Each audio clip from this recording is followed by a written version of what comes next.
এই হলো deadline communications private limited. আপনারা দেখছেন এক্সপ্রেস নিউজ, খবর নেয়, খবর দেয়।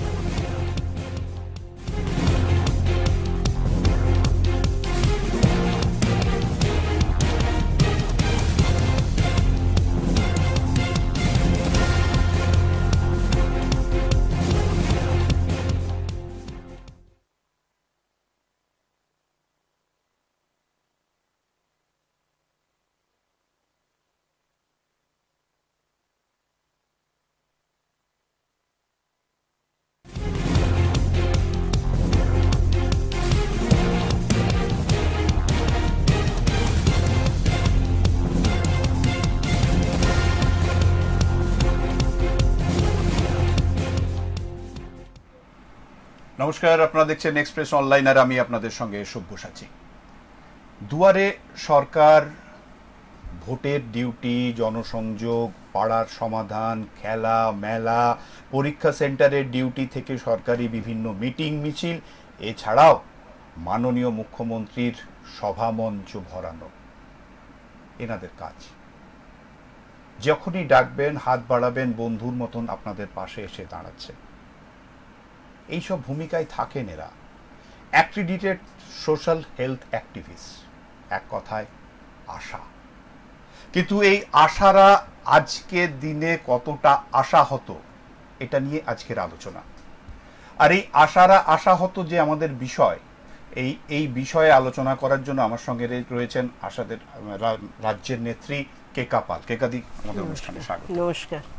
কেকাদি, একদম আমাদের যে অনুষ্ঠান আর কি, আমরা প্রত্যেক দিন বিভিন্ন বিষয় নিয়ে সমাজের সচেতনতামূলক যেসব কাজকর্ম প্রয়োজন আছে এবং আমাদের যেসব দায়বদ্ধতা আছে, সেই দায়বদ্ধতার উপরে আমরা বিভিন্ন অনুষ্ঠান করছি। আজও ঠিক তার থেকে আমরা সরবো না এবং সেই জায়গাতেই থাকবো এবং তোমাদের কাছ থেকে অনেক কিছু শুনবো, যেটা আমাদের সাধারণ যারা আমরা তোমাদের কাছ থেকে সমস্ত রকমের সুযোগ সুবিধাগুলো ভোগ করি, অথচ কর্ম তারপরে সমাধান সমস্যা কাজগুলো পেরিয়ে যাওয়ার পরে আমাদের কাছে খুব একটা তোমাদের প্রয়োজনটা আর থাকে না আর কি, একদম বাস্তব যে জায়গাটা, সেই জায়গায় দাঁড়িয়ে তোমরা যারা আশা, প্রায় কত লোক কতজন আছে? আমি যদি শুধু আমি গোটা ভারতবর্ষের কথা বাদ দিলাম, যদি পশ্চিমবঙ্গের কথা বলি, এই মুহূর্তে পশ্চিমবঙ্গে আছে প্রায় 12,000। তা তো অনেক ফাঁকা জায়গা আছে, 12,000 হয় না। আমার দুর্গাপুরে এই মুহূর্তে আছে 173, প্রচুর ভ্যাকেন্ট আছে। সেই ভ্যাকেন্টটাকে পূরণ করতে গেলে পরে কর্মীর প্রয়োজন, সেখানে এখনো ফাঁকা না। এই যে ধরো কর্মীর প্রয়োজন, ফাঁকা, কিন্তু বেসিক্যালি যখন আশা এই যে নিয়োগের ক্ষেত্রে যখন এটা তৈরি হয়েছিল, তখন দেখা গেছিল যে কিছু বিবাহিত, কিছু উইডো এবং কিছু বিবাহ বিচ্ছিন্না যারা আছেন তাদের ক্ষেত্রে এই পদগুলো ব্যবহার করা হবে। তো তারপরেও মানুষের প্রয়োজন আছে, এমন তো প্রচুর মানুষজন আছে যাদের কাজের প্রয়োজন আছে, কিন্তু তারপরেও এই যে ভ্যাকেন্টের কথাটা বলছো তুমি, দুর্গাপুরে যদি এত ভ্যাকেন্ট থাকে, তাহলে তো গোটা রাজ্যে আরো কত ভ্যাকেন্সি পড়ে আছে। রিটায়ারমেন্ট চলে যাচ্ছে, তাদের অবসর হচ্ছে, কিন্তু তারপরে যে তাদের নতুন করে তাদের আনা হবে বা তাদের নতুন করে নতুন করে নিয়োগের জায়গাটা কোনো ক্ষেত্রেই নেই। এটা যদি বলা যায় যে শুধু আশা কেন, নতুন করে আমরা দেখতে পাচ্ছি না যে বিগত 11 বছর 12 বছরে যে নতুন নিয়োগের যে পদ্ধতি, সেই পদ্ধতিটা খুব স্বচ্ছ হয়েছে বা আদৌ হয়েছে কিনা। না, আমরা যখন কাজে ঢুকেছিলাম, আমরা 98-99, তখন আমরা কিন্তু প্লেন অনারারি হেলথ ওয়ার্কার। আমরা যখন কাজে ঢুকি তখন আমাদের বেতন ছিল 500 টাকা। সেটা আস্তে আস্তে আস্তে আস্তে আস্তে আস্তে আমরা একটা জায়গায় আসলাম, বছরে আমাদের 250 টাকা 200-250 টাকা বাড়তো। তখন মেনলি কাজ করতাম বিপিএল পরিবার নিয়ে। এখন কিন্তু সেটা নয়, এখন পুরো পরিষেবাটাই আমাদের দিতে হচ্ছে। একেবারে পরীক্ষার হল, সেখানে ডিউটি, সেটা ডিউটি করবে আশা দিদি। কোথাও মেলা হচ্ছে, ডিউটি করবে আশা দিদি। কোথাও কোনো অনুষ্ঠান হচ্ছে, কে পৌঁছবে? আশা দিদি। সেখানে দিদিদের এক কাপ চা জোটে না, একটা টিফিন তো দূরস্থ, বা সেই যে দিদি ডিউটি করছেন ন্যূনতম যে পারিশ্রমিকটা সেই দিনটার পাওয়া যাবে সেটা কিন্তু দিদিরা পায় না। এই ডিউটিটা দিদিরা কিছু পায় না, ওটা ওই 5,250 টাকার মধ্যেই ধরে নেওয়া হয়।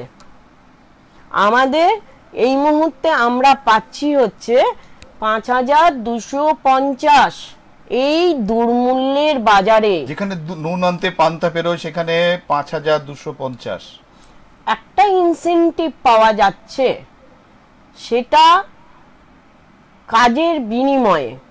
সেখানেও প্রচুর কোয়ারি আছে, সেখানটাতে সেই ডেট যদি কোনো রকম হেরফের হয়ে যাবে, সেটা আবার কোয়ারিটা হয় হচ্ছে 21 তারিখ থেকে 20 তারিখ পর্যন্ত।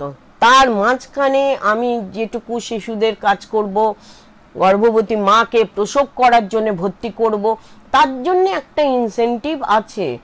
সেটা প্রচুর লড়াই করে, এবং সবসময় যে আমি ফিল আপ করছি আমি যে পুরোটাই পাবো তার কোনো মানে নেই, না পেতেও পারি।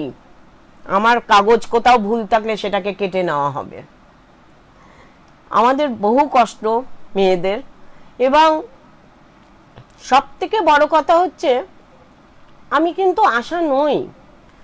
আমাকে বেগনি শাড়িটা পরানো হয়েছে, আমাকে স্বাস্থ্য ভবনের কাজটা, NEHM এর কাজটা করিয়ে নিচ্ছে, ওই তার বিনিময়ে ওই পয়সাটা দিচ্ছে। আমার 5,250 টাকা পেমেন্টটা দিচ্ছে হচ্ছে সুডা, স্টেট আরবান এজেন্সি।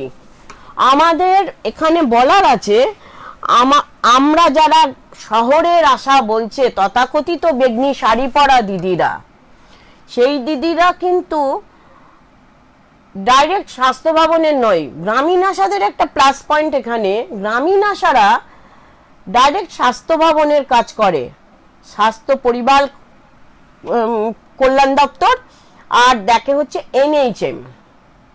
আমাদের এখানে অনেকগুলো মাথা, আমাদের দেখভাল করছে মিউনিসিপ্যাল অ্যাফেয়ার্স, সুডা, ভায়া পৌরসভা, তবে আমি কাজটা করছি। আমার এখানে 3টে হাত হয়ে তবে আমি পাচ্ছি। আর আমরা যেহেতু কাজটা পুরোটাই এক করি, গ্রামীণ আশারা যা করছে প্রকল্প কিন্তু একই, NHM এর কাজ করছি। আমাদের এটা দাবি আছে যে আমাদেরকে মানে যেরকম ভাবে গ্রামীণ আশাদের যেভাবে দেখা হচ্ছে, আমাদেরকেও সেই জায়গাটায় নিয়ে যাওয়া হোক। আমরা কিন্তু সেখানে এখনো পৌঁছতে পারিনি, এই জায়গাটা আমরা এখনো সুডার আন্ডারে আছি। তোমরা তো আন্দোলন করছো, বিভিন্ন সময় তোমাদের আন্দোলনের জায়গায় দেখা যায় তোমরা আশা দিদিদের যে প্রয়োজন আছে, যে জায়গাগুলো, যে সমস্যা আছে, সেই সমস্যার উপরে বিভিন্ন সময় বিভিন্ন রকম ভাবে আন্দোলন করছো।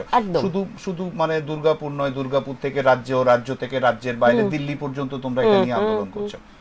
এবং এই জায়গায় দাঁড়িয়ে আন্দোলনের ফলস্বরূপ তোমরা কি পাচ্ছ? তাহলে বলতে হয় তাহলে আমাদেরকে অনেকটা পিছিয়ে যেতে হবে। একদম। আমরা যখন 2018 সালে আমরা প্রথম দিদির বাড়ি যাই, মাননীয় মুখ্যমন্ত্রীর বাড়িতে, সেটা ছিল 18ই আগস্ট। ফোনে কেউ কাউকে চিনতাম না, ফোনে যোগাযোগ করে মাননীয় মুখ্যমন্ত্রীর বাড়ি পর্যন্ত আমরা পৌঁছে গিয়েছিলাম। এবং সেখানে আমাদের বলা উচিত, মাননীয় মুখ্যমন্ত্রী আমাদের সঙ্গে দেখা করেছিলেন। তারপর আস্তে আস্তে আন্দোলন, বৃহত্তর আন্দোলন, রাস্তায় নেমে থেকেছি। 2020 সালের 22শে ডিসেম্বর 68টা মেয়ে সমেত আমরা অ্যারেস্ট হয়ে গেলাম হাজরা মোড় থেকে। এবং অ্যারেস্ট হয়ে যাওয়ার পর মাননীয় মুখ্যমন্ত্রী আমাদের রিটায়ারমেন্ট বেনিফিট ঘোষণা করলেন। এবং দুর্ভাগ্য, যে দিদিরা আন্দোলন করেছিলেন সেই দিদিরা একটা রাতের জন্য সেই বেনিফিট পায়নি।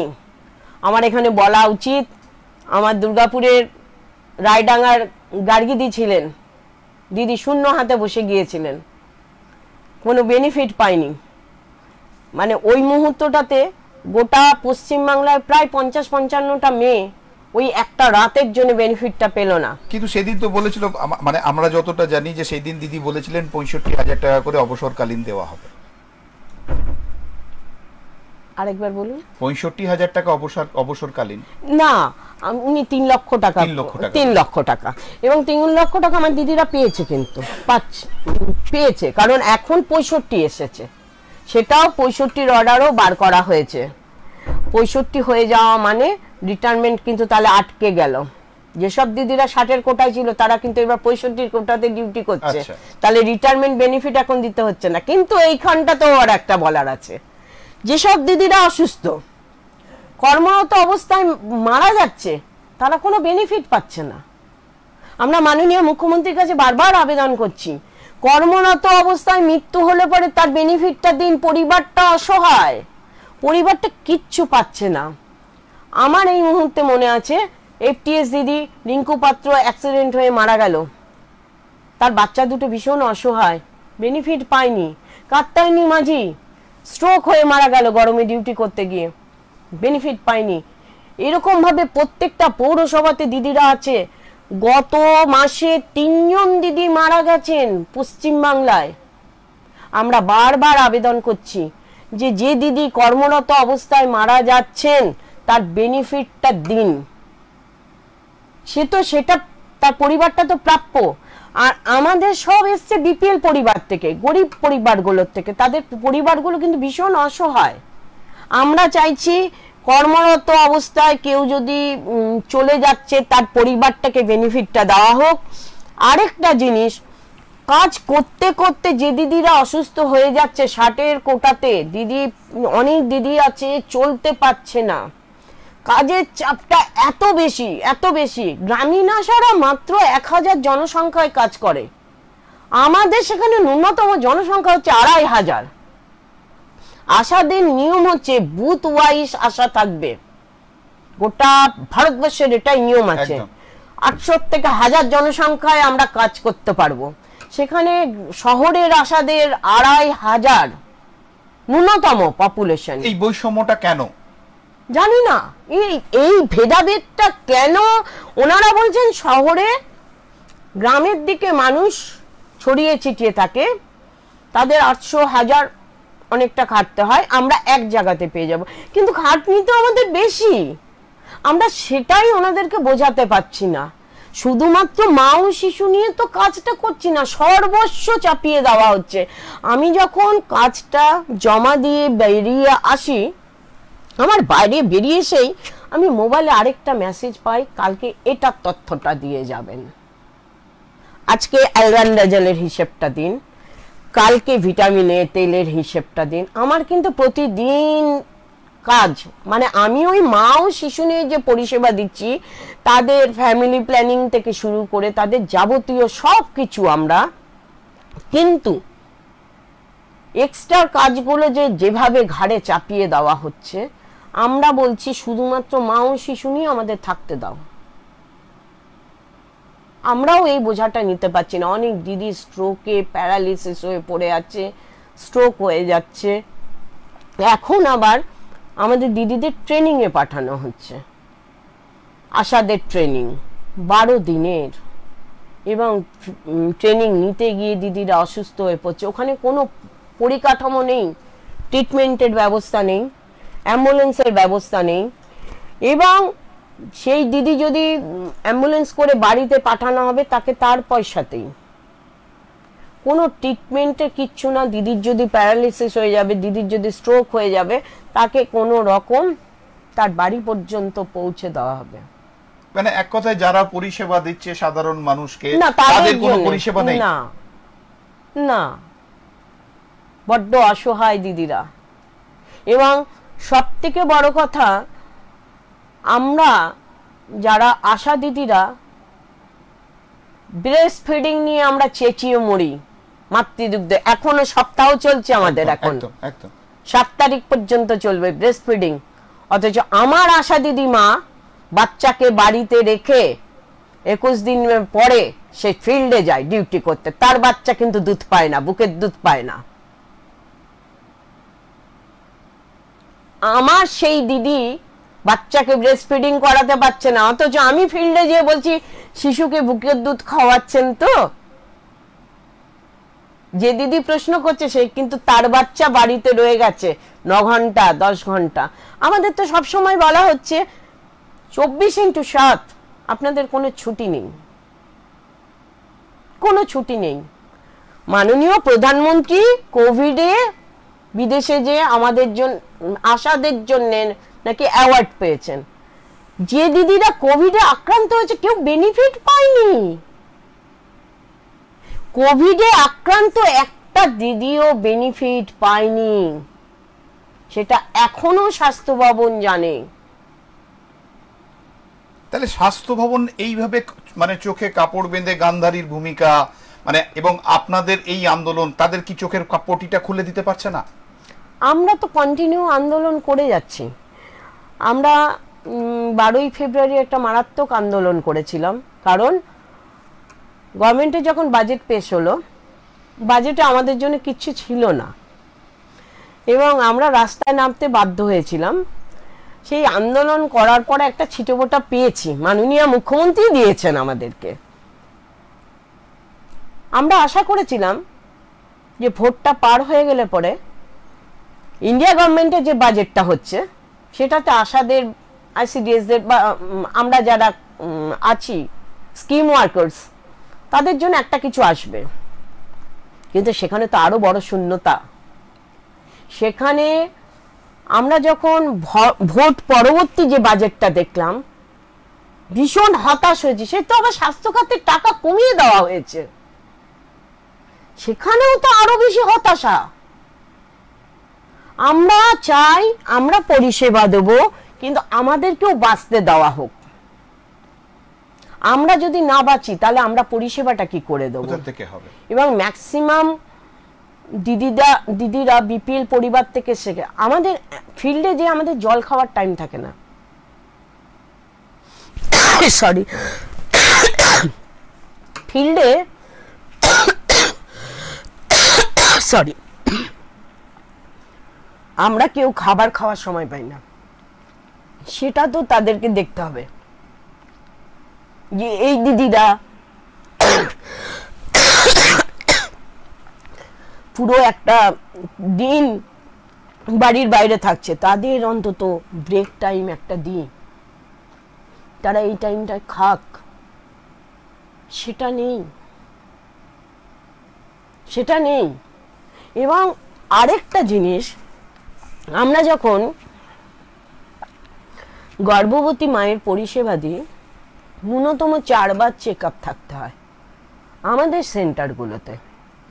আমাদের কাছে আসে মেনলি বিপিএল পরিবার, কিন্তু বিপিএল পরিবার থেকে যারা আসে তারা তো অতটা জানে না, আমরাই তাদের 4th চেক আপ পর্যন্ত সব ব্যবস্থা করে দিই। তারপর তাকে আমরা হসপিটাল পৌঁছাই, সেটার জন্যও আমাদের একটা ইনসেন্টিভ আছে। হসপিটাল পৌঁছানোর পর দেখা যাচ্ছে বিগত 2 মাসে বেশ কিছু মা মারা গেছে প্রসব করতে গিয়ে। সেখানেও বলা হচ্ছে আশা দিদিদের দোষ। আমি তো নার্স নই বা আমি ডক্টর নই, আমি পেশেন্টকে হসপিটাল পর্যন্ত পৌঁছাবো, আমি পেশেন্ট পরিষেবাটা পাবে বলে তাকে একদম হসপিটালের বেড পর্যন্ত দিয়ে আসি। তারপর কিন্তু আমার আর ওখানে ভূমিকা থাকছে না।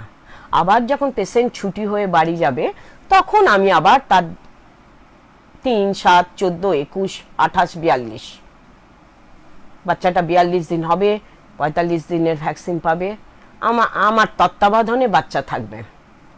কিন্তু হসপিটালে প্রসব করতে গিয়ে যদি মা মারা যায় সেটাও তো ভীষণ বেদনাদায়ক। এবং সেখানেও তখন বলা হচ্ছে আশা দিদিরা দায়ী। এটা ভীষণ কষ্টের জায়গা, কারণ যে পরিবারগুলোতে ডিউটি করি পরিবারগুলো মনে হয় ওটা আমাদের বাড়ি, আমার বাড়ি, আমাদের প্রত্যেকটা মেয়েই তাই। আমরা কিন্তু ওই রকম ভাবে বলি না, আমরা বলি আমাদের কিন্তু 1 মাসের বাচ্চা আছে, আমার কিন্তু 8টা, মানে আমার 8টা বাচ্চা, আমরা এইভাবে কথা বলি। তার মানে কি সেই বাচ্চাগুলো আমার। এইটা যখন আমি আমার বলছি, তাহলে আমার অন্তরটা তো ওখানে আছে। আমি চাইবো না কোনো মা মারা যাক প্রসব করতে গিয়ে। তাই সেটাও একটু দেখতে হবে যে হাসপাতালের কোনো গাফিলতি থাকছে কিনা। একদম একদম। হাসপাতালের যদি গাফিলতি থাকে সেটাও আমাদেরকে খুঁজে বার করতে হবে। আমি সেটাও এখানেই আবেদন রাখছি যে হাসপাতাল আরো বেশি সক্রিয় হোক এবং হাসপাতালের উপরে আমরা বলছি 100% প্রসব হবে হাসপাতাল, আমরা লিখে রাখ, কিন্তু সেই পরিবারগুলোকে সেই আস্থাটা আমাদের দিতে হবে। কারণ আমরা তো চাই না বাড়িতে প্রসব হোক, দায় এনে প্রসব করাক, আমরা চাই হসপিটাল ডেলিভারি হোক। কিন্তু এইগুলোতে মানুষের মধ্যে আতঙ্ক ছড়িয়ে যাচ্ছে। যখনই একটা মা মারা যাচ্ছে তখন বিরূপ প্রতিক্রিয়াও থাকছে। এই যে হসপিটাল পর্যন্ত যাওয়া, মানে একজন মানে ঘরে প্রসব হওয়া, তাকে হাসপাতাল পর্যন্ত নিয়ে যাওয়া, এই যে নিয়ে যাওয়ার যে মানে মাঝখানে যে পরিস্থিতিটা তৈরি হচ্ছে, সরকার সেই জায়গার জন্য গাড়িও তৈরি, অ্যাম্বুলেন্সও রেডি করেছে এবং গাড়ি আছে, অ্যাম্বুলেন্সও আছে। কিন্তু বিভিন্ন সময় দেখা যায়, অভিযোগ ওঠে যে অ্যাম্বুলেন্সও ঠিক সঠিক সময় মতন পাওয়া যায় না। এই সব ক্ষেত্রে না, গাড়ির সংখ্যাটা অনেকটা ছিল, গাড়ি একটু কমিয়ে দেওয়া হয়েছে ব্লক স্তরে, কিন্তু আমাদের দুর্গাপুরের যে গাড়ি পরিষেবা দেয়, মিথ্যে কথা বলবো না, আমি পরশুদিনই যেমন ভর্তি করেছি একজনকে, গাড়ি সঙ্গে সঙ্গে পেয়েছি। কিন্তু 43টা ওয়ার্ড, গাড়ি আছে হাতে গোনা 3টে কি 4টে, 43টা ওয়ার্ডেরই কম বেশি মায়েরা ভর্তি হচ্ছে। তাহলে 4টে গাড়ি কতজনকে পরিষেবা দেবে? আবার এখান থেকে রেফার কেস থাকে বর্ধমান বা বাঁকুড়া, তারাই নিয়ে যায়। গাড়ির সংখ্যাও বাড়াতে হবে, গাড়ির সংখ্যা না বাড়ালে পরে মানে এক কথায় যদি বলতে যাই যে আশা দিদিদের সংখ্যাটাও কম করে রেখেছে, মানে কোন রকম নিয়োগ নেই, অথচ পরিষেবা দেওয়ার জন্য যেগুলো প্রয়োজনীয় জিনিস তারও কিন্তু সঠিকভাবে মানে তারও সংখ্যায় গাড়িটা একটু গাড়িটা বাড়াতেই হবে, কারণ গাড়ি ছিল, অ্যাভেলেবেল ছিল, গাড়ি একটু কমিয়েছে, তা আমরা সেটা দাবি রেখেছি। আমরা বলেছি যে গাড়িটা একটু বেশি দরকার, কারণ দুর্গাপুরের তো জনসংখ্যাটা প্রচুর এবং বাইরের প্রচুর আসে। যেমন আমার গতকালই দিল্লি থেকে এসেছে, এখানে প্রসব হবে, হ্যাঁ, তাহলে তারা তো সেই বিধাননগরেই যাবে, তাহলে গাড়ি তো ভীষণ দরকার। আচ্ছা, আমাকে একটা জিনিস বলো যে তোমরা গোটা রাজ্যের কথা, তো রাজ্যের তো বিভিন্ন জায়গায় বিভিন্ন সুযোগ মাননীয় মুখ্যমন্ত্রীর সহযোগিতায় তোমরা পাচ্ছ, এটা তোমরা বলছো বিভিন্ন জায়গায়।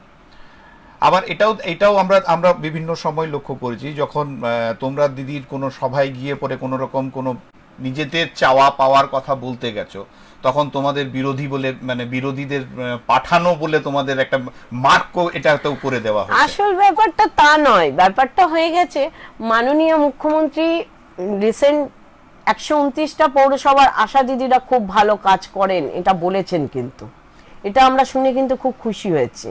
কারণ আমাদের কাজের প্রশংসা করুক আমরাও চাই, আমরা তাহলে আরো এনার্জি বাড়ে যে না আমি আমার কাজটা ঠিক মতন করছি, মাননীয় জানতে পারছেন কাজটা। তারপরে কিছু চাইতে, আমরা তো লড়াইটা ওনার মাধ্যম দিয়েই শিখেছি, উনি লড়াই করে আজকে এই জায়গায় এসেছেন, উনি লড়াই করতে শিখিয়েছিলেন, সেজন্য আমরা লড়াই করছি। চাওয়া পাওয়ার জায়গায় তো লড়াই না করলে কিছু পাওয়া যাবে না। কিন্তু সেই জায়গায় লড়াইয়ের জায়গায় এসে পরে যদি বিরোধীদের তাকমা লেগে যায়, সেক্ষেত্রে কেমন লাগে? আসলে আমাদের চামড়াটাও এখন খুব গন্ডারের চামড়া, তো কাজ করতে করতে আমাদের আর গায়ে লাগে না, যে যা বলছে বলুক না, হ্যাঁ আমরা জানি আমরা কি। আচ্ছা, তোমাদের এই যে ধরো চাওয়ার যে জায়গাটা, চাওয়া মানে কি? চাওয়া বলতে তোমরা যে পরিষেবা মানুষকে দিচ্ছ বিভিন্ন সময় বিভিন্ন জায়গা থেকে, তোমাদেরও তো কিছু আশা থাকে। একদম। তো এই আশা দিদিদের যে আশাগুলো, সেই আশাগুলো যে নিরাশায় বিভিন্ন সময় দেখা যাচ্ছে যে তারা সেগুলো নিরাশায় পরিণত হচ্ছে। একদম। যে পাওনা তোমাদের পাওয়া উচিত সেই পাওনা তোমরা পাচ্ছ না, যে যোগ্য সম্মানটুকু তোমাদের পাওয়া উচিত সেই যোগ্য সম্মানটুকু পাচ্ছ না তোমরা। তো এইটার জন্য তোমরা যে লড়াইগুলো বিভিন্ন সময় করছো, আমিও দেখেছি তোমাকে বিভিন্ন সময় বিভিন্ন মঞ্চে তোমাকে বক্তব্য রাখতে এবং বিভিন্ন জায়গাতে। কিন্তু আমাকে একটা জিনিস বলো, আমি এটা এর আগেও তোমাকে বললাম যে তোমাদের এই যে আমরা স্ক্রিনে দেখাচ্ছি, দেখো তোমাদের রাজ্য স্তরে যে ধরনের মানে তোমরা আন্দোলনগুলো করছিলে, সেই আন্দোলনের তথ্য আমরা তুলে ধরছি। কিন্তু আমাকে একটা জায়গা বলো যেটা জানতে চাওয়ার, এই আন্দোলন করে বাংলায় আলটিমেট কি সত্যি আশা দিদিরা কোনো লাভবান হচ্ছেন? আমার বক্তব্য, মাননীয় মুখ্যমন্ত্রী একদম কিছু ছিল না, উনি দিয়েছেন, রিটায়ারমেন্ট বেনিফিটটা দিয়েছেন। আমরা আরেকটু আশা রাখি যে উনি কর্মরত অবস্থায় যারা মারা যাচ্ছে সেটার বেনিফিটটা উনি দেবেন, আমরা এই ভরসা ওনার ওপর রেখেছি। আরেকটা জিনিস হচ্ছে জনসংখ্যার চাপ, যেটা আমরা বলছি 800 থেকে 1000 পপুলেশনে আমাদেরকে কাজ করতে দেওয়া হোক গ্রামীণ আশাদের ন্যায়, সেটা আমরা আশা রাখছি হবে। আন্দোলন করতে করতেই পাওয়া যায়, আমরা এর থেকে সরব না। এবং স্বাস্থ্য ভবন বেশ কিছু কাজের চাপ আমাদের ঘাড়ে ফেলে দিচ্ছেন, এবং ফেলে দেওয়ার পরে যার ফলে আমাদের কি হচ্ছে, আমরা খুব ডিসব্যালেন্স হয়ে যাচ্ছি। চাপটা এত বেশি, সেই চাপটাকে কমাতে গেলে জনসংখ্যাটাকে কমাতে হবে। সেই দাবিটা নিয়ে কিন্তু আমাদের লড়াই চলছে। আমরা কিন্তু এখানে কেউ থেমে থাকিনি। আমাদের প্রত্যেক সপ্তাহে আমরা কি দাবি রাখবো সেটা প্রত্যেক সপ্তাহে আমরা সিদ্ধান্ত নিই। আমরা মাননীয়ার কাছ থেকে আশা করি এই দাবিটা পাবো। আমার এটা প্রশ্ন, সেটা হচ্ছে যে তুমি বললে প্রথমে যখন আমরা শুরু করেছিলাম, সেই শুরুর সময় দেখলাম যে তুমি বললে যে তুমি গার্গীদির কথা বললে, তুমি আরো যারা নেতৃস্থানীয় ছিল তোমাদের প্রথম স্তরে, যারা এটা নিয়ে দাবি তুলেছিল তোমাদের পাওনা গন্ডা কি সঠিক হওয়া উচিত, তাদের উপর প্রথম কোপটা এসেছিল। আজকে দাঁড়িয়ে এই যে ধরো তুমি ওপেনলি একটা ফোরামে দাঁড়িয়ে জায়গা থেকে একটা চ্যানেলে বসে পরে তুমি বলছো তোমাদের পাওনার কথা বলছো, সেই জায়গায় দাঁড়িয়ে তোমার মনে হচ্ছে না যে আগামীকাল হয়তো এই কোপটা তোমার উপর আসবে? আমি লড়াইয়ের জন্য প্রস্তুত আছি। আমি জানি গোটা ভারতবর্ষের আশারা আমাদের সঙ্গে আছে, এবং আমি চাই আমার দিদিরা আমার সাথে থাকুক। আমি প্রত্যেক মুহূর্তে লড়াই করতে, আমার দিদিদের লড়াই এটা। গোটা পশ্চিমবঙ্গে এই মুহূর্তে 12,000 আরবান আশা দিদি আছে। সেই 12,000 আশা দিদির বার্তাবাহক আমি এখানে। আমার দিদিরা সাথে থাকলে আমি মরতেও রাজি আছি।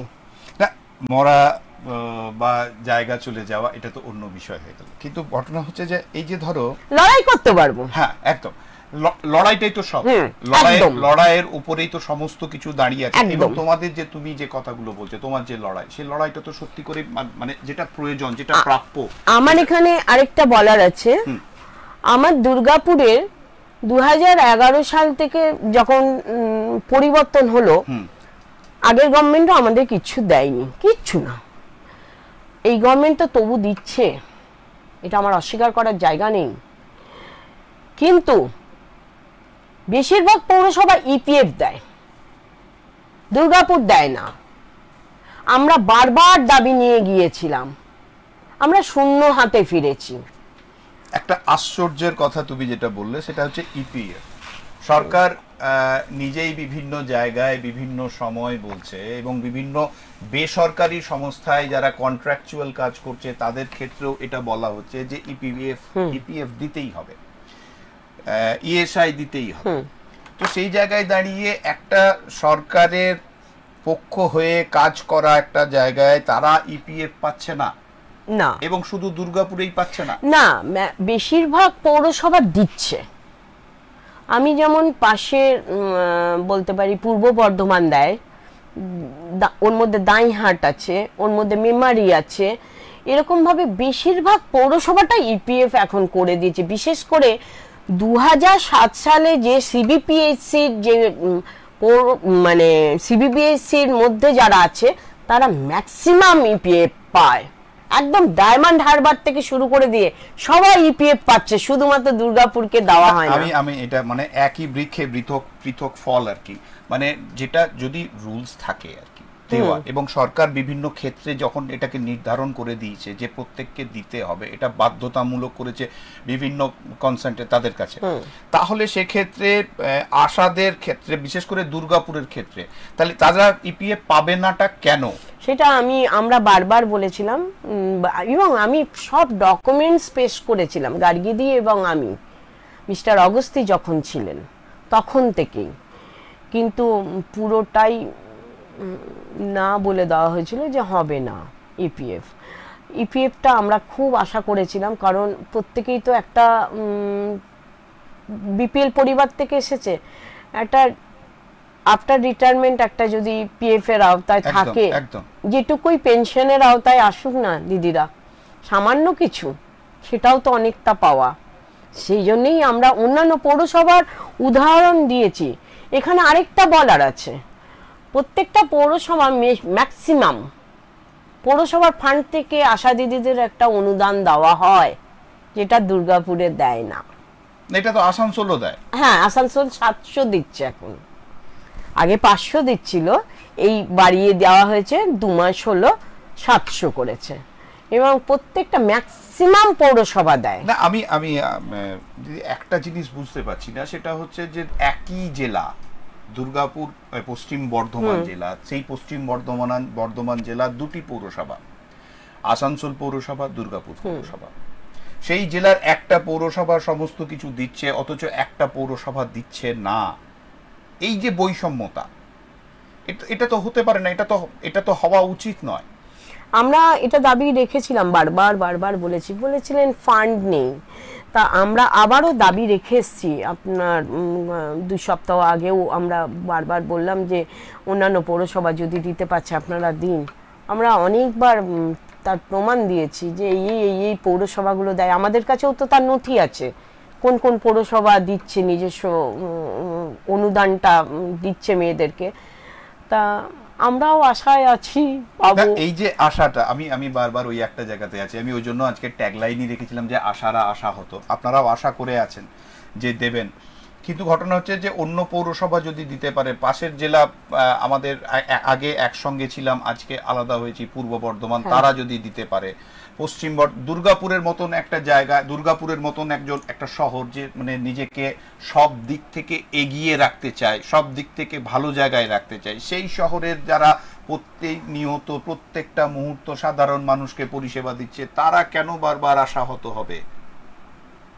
আমরা মনের দিক থেকে ভেঙে পড়ছি, এটা বলতে কোনো দ্বিধা নেই। যখন কোনো কর্মী বলে যে অমুক পৌরসভা দিচ্ছে কেকাদি, আমরা কেন পাচ্ছি না, আমরাও এই জায়গাটা অনেকটা আশাহত। তাহলে কি এটা ধরা যেতেই পারে যে রাজনৈতিক স্তরে বা প্রশাসনিক স্তরে সদিচ্ছার অভাব? আমি তো এতটা বলবার মতন এখতিয়ার তো আমার নেই, তবে আমি এইটুকু আশা রাখবো যে অনিন্দিতা দি, মানে আমাদের যিনি চেয়ারপারসন, ম্যাডাম খুব ভালো। হ্যাঁ, উনি আমাদের কথাটা আমি আগেও রেখেছিলাম, এবং এখন বোর্ড অফ অ্যাডমিনিস্ট্রেটর হেলথে যিনি দেখভাল করছেন রাখি তেওয়ারি, উনিও শোনেন কথা। হ্যাঁ, ওনাদের কাছে দাবি, আপনি বললেন দিলীপ অগস্তির কাছে, তিনি প্রাক্তন মেয়র, তিনি তার সময়তে আপনারা এই কথা তুলেছিলেন এবং তিনি এটা নিয়ে কোনো কর্ণপাত করেননি। তারপরেও কিন্তু আরো 2.5 বছর কেটে গেল। এই 2.5 বছরেও কি আপনাদের যারা এখন এই মুহূর্তে অ্যাডমিনিস্ট্রেটর আছেন বা যিনি চেয়ারপারসন আছেন এই মুহূর্তে, এই 2.5 বছরে কি আপনাদের কথা মনে পড়লো না, বা আপনাদের যে করতে হবে এটা প্রয়োজন আছে? প্রত্যেকের কিছু না কিছু তো প্রয়োজনের জায়গা আছে, এবং এর প্রাপ্য, প্রয়োজন নয়, এটা প্রাপ্য। তো সেই প্রাপ্য থেকে তারাই বা কেন আপনাদের বঞ্চিত করে রাখছে? আমরা পরিষ্কার বলেছিলাম যে আমাদের ইপিএফটা একটু দেওয়া হোক, কারণ ইপিএফটা দিলে আমরা মানে আফটার রিটায়ারমেন্ট আমরা বাঁচবো। আমরা তো মানুষের গড়ায়ু বেড়ে গেছে, আমি রিটায়ারমেন্ট পাবো বলে যে আমি একদম শেষ হয়ে গেলাম তা তো না, আমার তো টাকার প্রয়োজন আছে।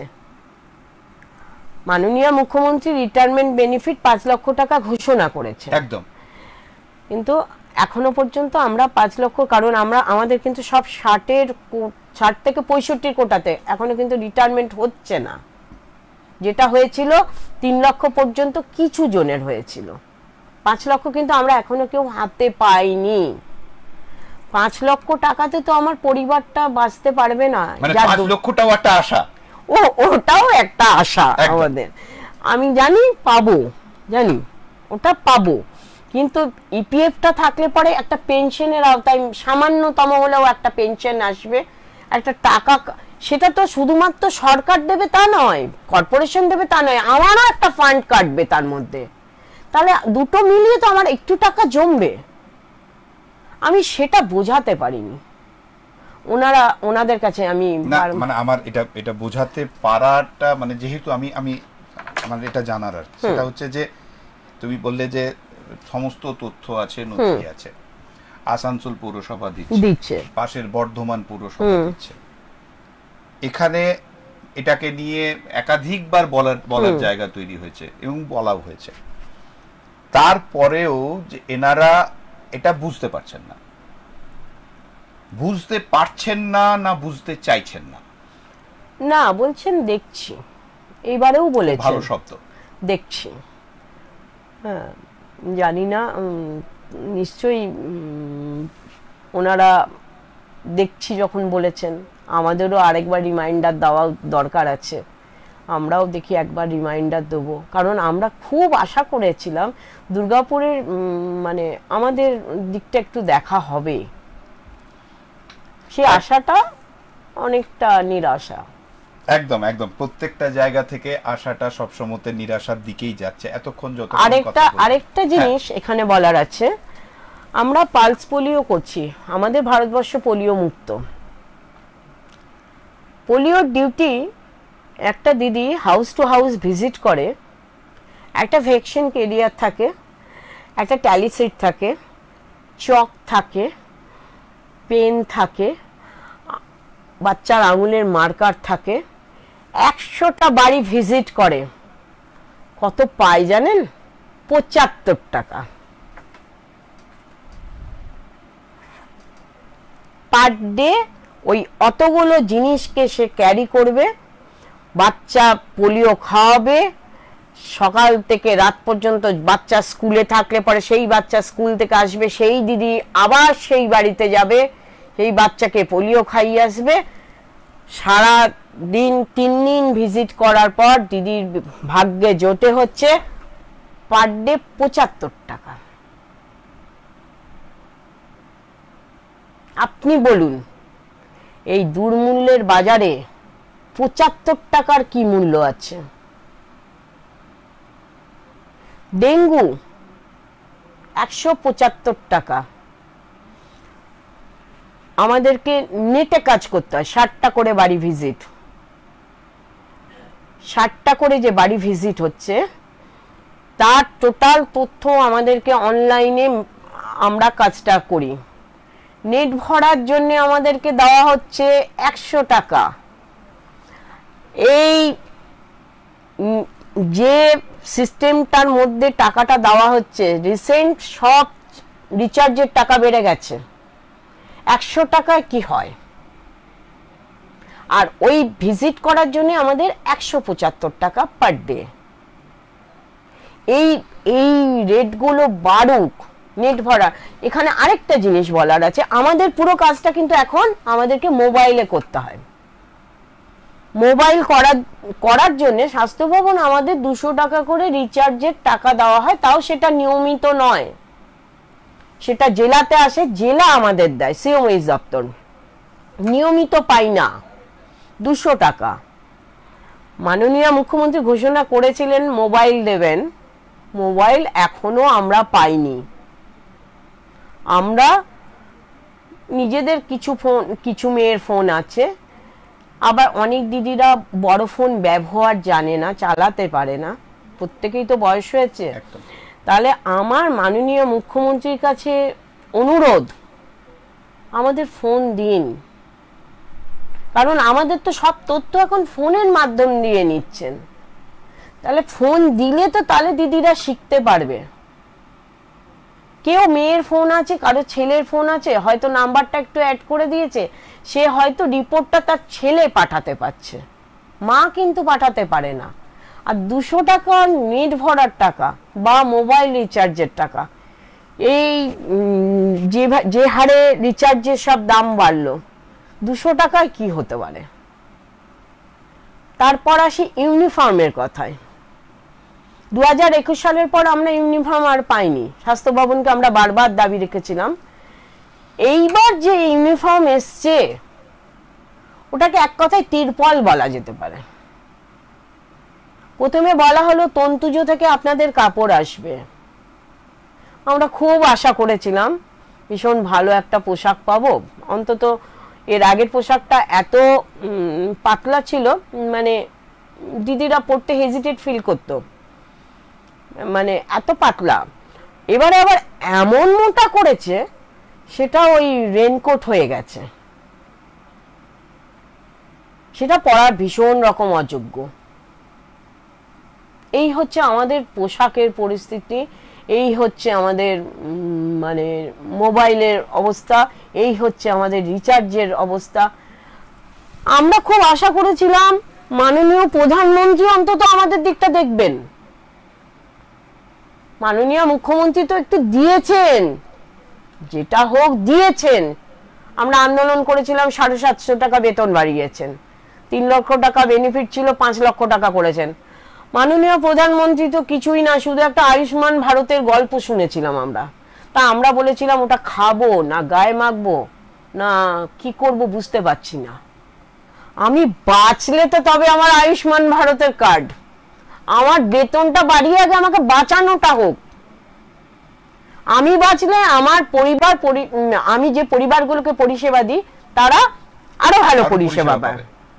কিন্তু আমি যদি না বাঁচি, এই দুর্মূল্যের বাজারে 5250 টাকা বেতন, এই বেতনে কি হতে পারে আপনারা বলুন? আপনাদের ওপরেই ছেড়ে দিলাম আমরা। আরেকটা, একটু ব্যবহারটা ভালো চাই। সবাই কাজ করিয়ে নেয়, কিন্তু এত অসম্মান না, খুব খারাপ লাগে। অন্তত দিদি কাজ করেন, দিদির ভুল ত্রুটি থাকতেই পারে, আমি কাজ করলে তবে আমার ভুল হবে, আমি জানি, না করলে কিন্তু আমার ভুল হবে না। কিন্তু সেখানটাতে একটু ভালো ব্যবহার, আমি সব সময় বলছি। আমরা যেমন এবারে একটু দাবি রেখেছি, খাতা দিতে হবে আমাদেরকে। NOHM খাতা পাচ্ছে, ANMরা খাতা পাচ্ছে, আমরা কেন পাবো না? তা রাখিদি বলেছেন যে দেখি চেষ্টা করছি খাতা দেব। খাতাটারও দাবি আছে, অনেক খাতা লাগে, মানে মোটামুটি একটা দিদিকে 10টা 12টা করে খাতা করতে হচ্ছে। 5250-এ খাতা কিনবো, মোবাইল রিচার্জ করাবো, না নিজের পোশাকটা একটু ভদ্র পরে বাইরে বেরোবো সেটা করব, না হাঁড়িটা চাপাবো? কোনটা করা উচিত? আমরাই মাননীয় মুখ্যমন্ত্রী এবং মাননীয় প্রধানমন্ত্রী দুজনের কাছেই আমরা এই বার্তাটা আপনাদের চ্যানেলের মাধ্যম দিয়ে দিতে চাই। আমাদের দিকটা দেখুন, আমাদেরকে বাঁচতে দিন।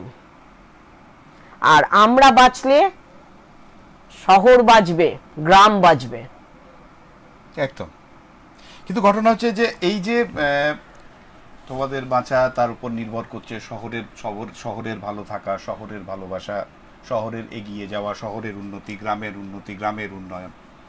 কিন্তু এই যে বললাম তোমাদের যে ভূমিকা, সেই ভূমিকা আসলে ঘটনাটা আমি যখন শুরু করেছিলাম তখনই বলেছিলাম যে তোমাদের দুয়ারে সরকার থেকে আরম্ভ করে ভোটের ডিউটি, মাঠ মেলা, খেলা, বেসিক্যালি তোমাদের যেটা অরিজিনালি ভূমিকা, সেই ভূমিকা থেকেই তোমাদের সরিয়ে দেওয়া হয়েছে।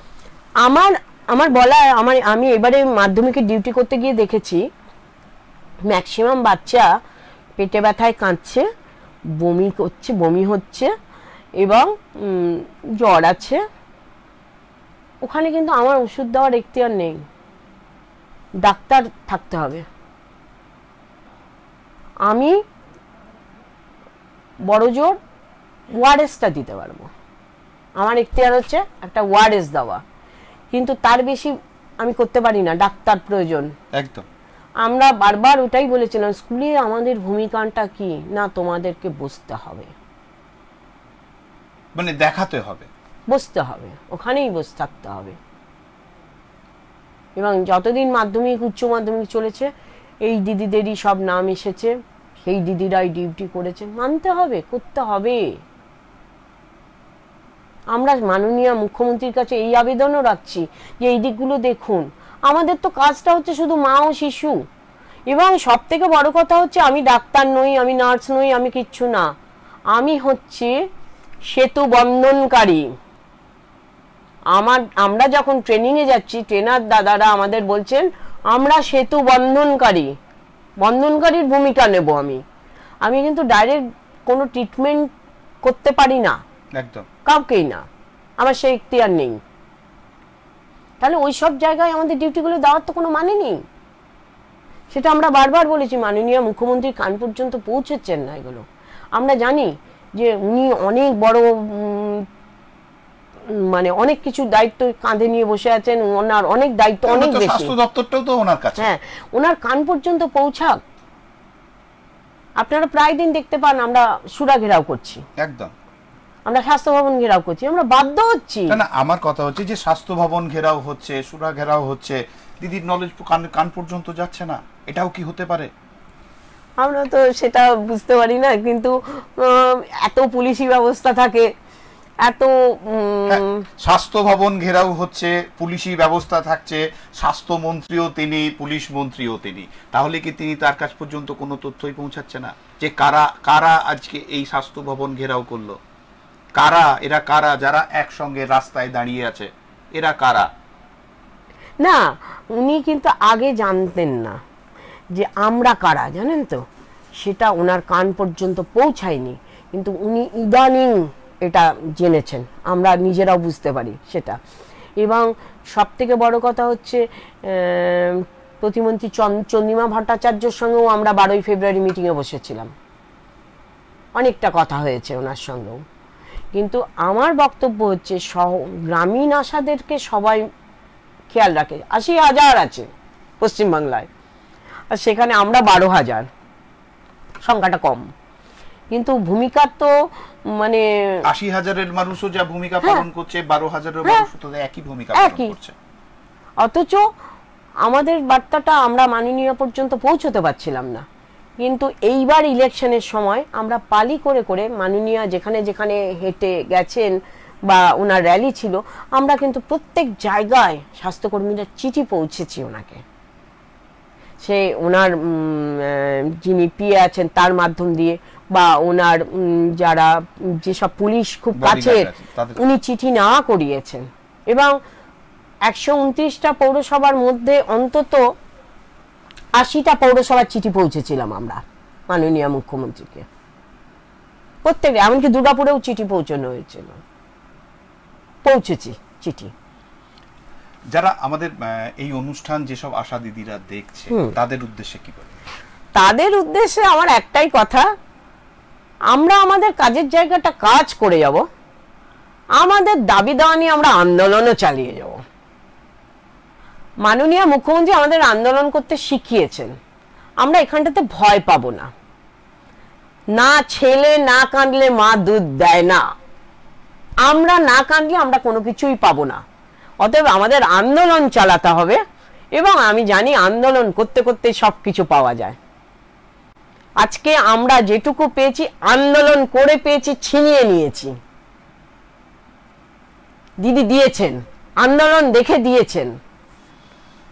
আমরা যদি আন্দোলন করে এটা পেতে পারি, আগামী দিনে আরো কিছু পাবো, সেই আশা তো অবশ্যই রাখছি। একদম।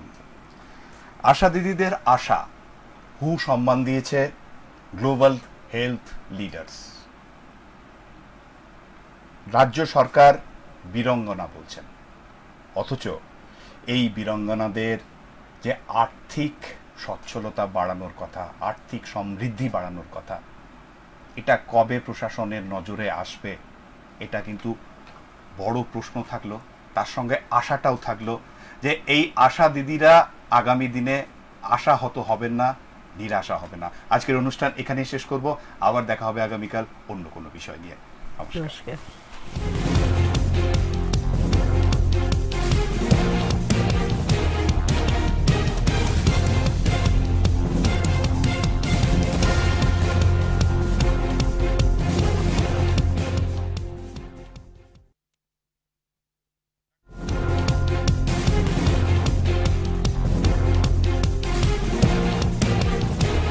এই হলো ডেডলাইন কমিউনিকেশনস প্রাইভেট লিমিটেড।